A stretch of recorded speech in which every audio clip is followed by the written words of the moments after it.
havipo. Kusema kweli, alhamdulillah, nimeona hata sauti sasa hivi inatoka, na pale awali ilikuwa sauti hata kutoka haitoki, lakini yote ni Mwenyezi Mungu. Tuendelee kumuomba yeye ndo mponaji, hakuna mwingine anayeweza kuponya isipokuwa yeye Allah, na sisi tuko kwa kumuomba yeye. Hii ni jitihada tu tunafanya, hii ni sababu tu wa sisi wengine, lakini mponyaji ni Allah, na yeye tuendelee kumuomba yeye aweze kutuponyea huyu mgonjwa wetu tuliko naye. Kwa jamii naomba kwamba tuendelee kumsapoti, namba zake za simu dada anazo, na tulizitoa na tutaendelea kuzitoa, na pia dua ndicho tunachoomba kwa sasa hivi.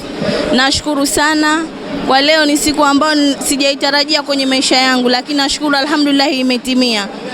Leo nasafiri, Mwenyezi Mungu anijalie niende salama nirudi salama. Namshukuru kiongozi wangu wa Zanzibar, rais wangu wa Zanzibar, namshukuru na dada yangu.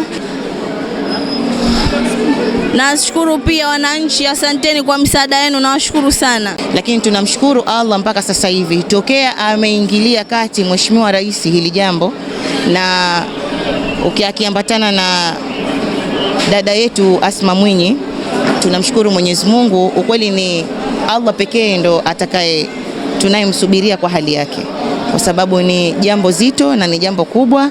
Alhamdulillah, hatua yetu ni nzuri, na mpaka leo anasafirishwa kwenda matibabu Mloganzila. Tunamshukuru Mungu kwa kweli.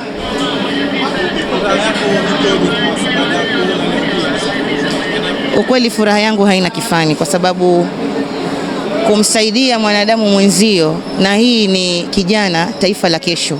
Hili ni taifa la kesho. Asha ni mdogo, na ukiangalia Juma pia ni mdogo. Tunategemea inshallah Mwenyezi Mungu awajalie wapate watoto kwa hali yake ilivyokuwa mpaka sasa hivi, lakini tunamshukuru Allah pekee ndio mwenye kutosha. Assalamu alaykum wa rahmatullahi wa barakatuh. Tunamshukuru Mwenyezi Mungu mwingi wa rehema na amani, na kutupa afya, uhai, na pia kutupa nguvu siku hii ya leo.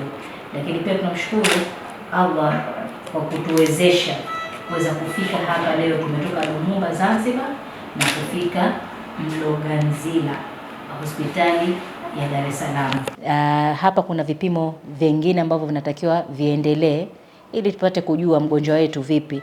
Je, matibabu atayapata hapa ama kutokana na hivyo vipimo vitatuambia ni hapa ama ni nje ya nchi.